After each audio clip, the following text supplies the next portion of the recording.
presents by Unique Films.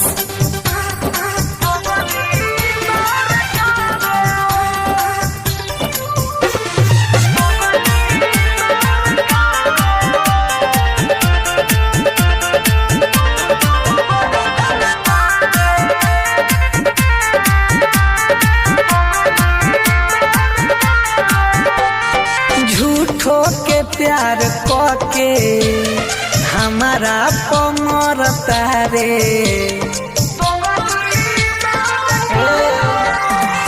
दिल दे के दिलवा से तू धोखा करता रे।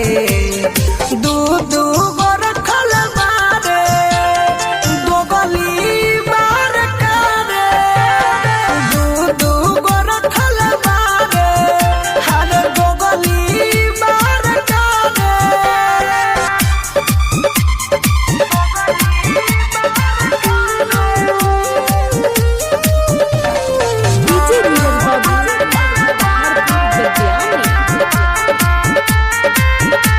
रे तू तो दिल पे मरल चोट, नियत में बात तोहरा खो।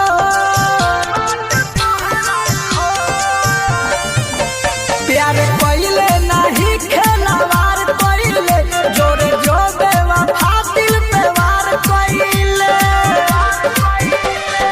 बाबू सोना कही के झूठे मन में भरता रे।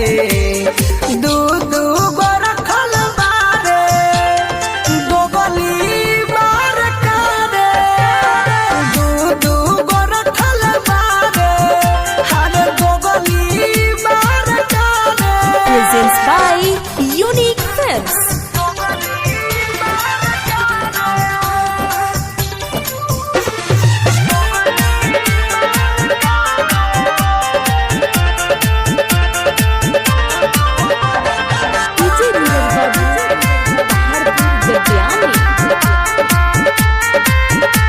रे तू तो हमसे छल कइले, ई सोचल ना रही बदल गइले।